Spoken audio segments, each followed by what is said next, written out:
Sleman Rumahan seputar rawatan burung pleci dan burung lainnya untuk mempermudah para pemula dalam memahami dan merawat pleci.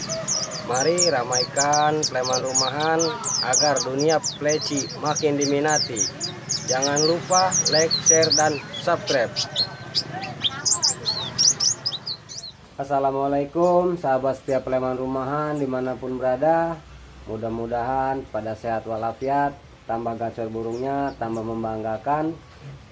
Jadi buat teman-teman semua, bertemu lagi bersama saya. Yang belum kenal, kita kenalan dulu. Saya Andri dari Merbau Mataram, Lampung Selatan. Seperti biasa, sambil santai, sambil berbagi buat teman-teman semua, bukan mengajari apalagi menggurui. Hari ini saya mau membahas seputar tentang burung pleci mabung paksa alias cabut ekor sama cabut sayap. Sebetulnya banyak orang yang bertanya yang mengenai tentang pleci mabung sayap ini, kan sering dengar mungkin kan, namanya sekarang itu zaman media, ada namanya Facebook, ada IG, ada YouTube juga.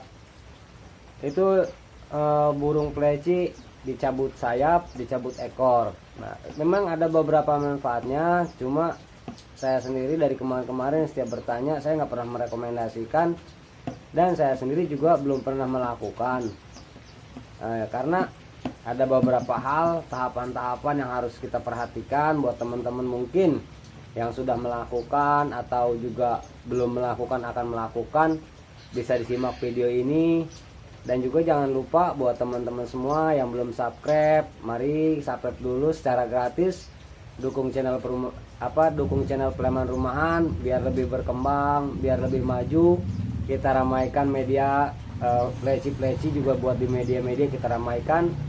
Dan jangan lupa kita ngopi dulu biar seger, biar adem.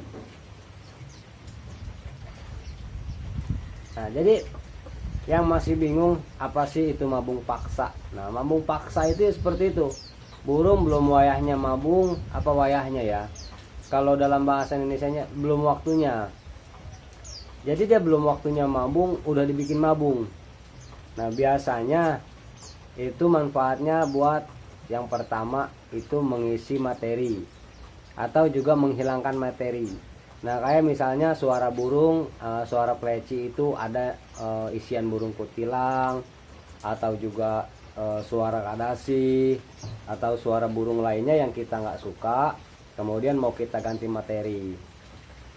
Nah, cuma di video ini saya nggak bisa tutorialkan langsung, mungkin secara teori udah paham. Soalnya kalau di tutorial saya sendiri nggak pernah melakukan, bukan karena gimana ya, bukan karena nggak paham, cuma karena memang saya sendiri nggak tega. Nah, mungkin kalau buat teman-teman mau melakukan, bisa dilihat tahapan-tahapannya, diamati secara detail. Karena memang ketika kita asal-asalan, yang ada beresiko fatal, burung nggak bakalan mau tumbuh dan nggak bakalan mau bunyi. Nah, yang pertama, burung harus dalam kondisi fit. Nah, burung ini harus sehat, jangan burung ketika lagi murung, lagi sakit. Nah, kalau murung karena cuaca, sekarang ini cuaca hujan. Jadi cuaca burung hujan ini, kalau burung ngembung, itu kalau mau nggak ngembung kasih madu. Nah, kalau dalam kondisi hujan gini ngembung tuh wajar, bukan karena dia nggak fit, tapi karena cuaca dingin. Aman dilakuin. Nah, sebelum melakukan, burung harus dibasahin dulu. Burung dibasahin. Jadi di bagian sayap itu, ekor yang mau dicabut itu harus basah. Kalau bisa basah semua biar lebih enak. Nah, kemudian dicabut. Nah, karena kalau kita buat dia dalam kondisi normal, kering, kita cabut, yang ada di selaput-selaput sayap itu ada namanya, ketika kita cabut, dia akan keluar seperti lendir atau kalau kita tuh darah bening. Nah, itu ketika dicabut dia akan menempel dengan satunya, kemudian kering. Nah, dan ketika kering menutup pori-pori, dia nggak bakalan mau tumbuh. Ya, itu lebih susah lagi. Jadi harus kondisi basah, dicabut, kemudian kita usap-usap dengan jari yang dicampur dengan air, baru namanya kita taruh lagi ke kandang.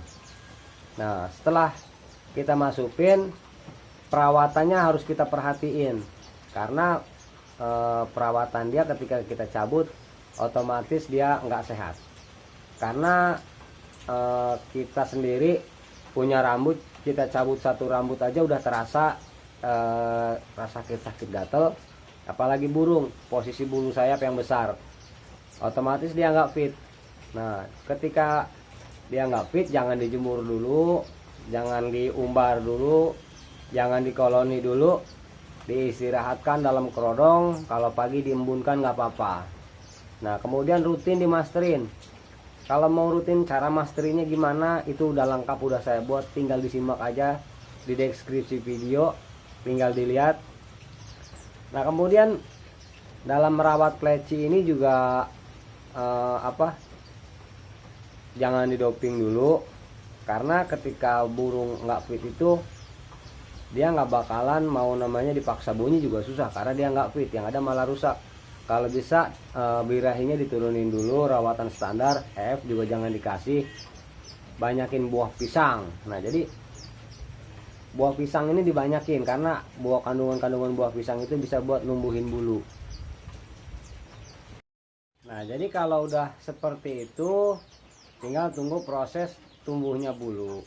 Setelah tumbuh bulu mulai normal, jemur lagi secara perlahan, mungkin dari jemur sebentar, kemudian agak lama, kemudian kembali juga rawatan seperti pertama. Kalau misalnya doping, bisa didoping lagi dari dosis pelan-pelan. Nah, jadi jelas yang pertama bisa untuk mengganti materi atau menghilangkan materi. Nah, setelah itu juga karena ketika dia nggak dikasih materi, ketika dia nggak dimabungin, itu emang agak sulit dalam pengisi materi. Nah, cuma kalau saya sendiri kadang nggak pernah dimabungin, cukup dengan konsisten pemasaran seperti biasa bisa menambah materi. Nah, memang kalau khusus Buckstone ini nggak terlalu sulit, yang sulit itu jenis-jenis kacial, kemudian juga dengan jenis dakun, itu memang agak sedikit sulit. Nah, jadi kalau mau asal-asalan bisa resiko fatal. Yang pertama, bisa nggak mau tumbuh bulu, karena si pori-pori rapot, kemudian dia nggak tumbuh bulu, dan burung nggak akan mau berkicau lagi. Nah, jadi kondisi dia nggak fit. Mungkin itu aja yang bisa saya sampaikan buat teman-teman semua. Dan juga makasih buat teman-teman yang udah mendukung Pleman Rumahan, yang udah subscribe, yang udah like, yang udah share. Dan makasih juga yang yang membuli, yang juga unlike, nggak masalah. Yang penting tetap apa yang saya sampaikan ini bisa bermanfaat buat orang-orang yang membutuhkan, dan juga coba untuk berpartisipasi meramaikan pleci di media dan juga di wilayah-wilayah. Jadi buat teman-teman yang mau ikut koloni daerah Lampung bisa merapat ke Merbo Mataram.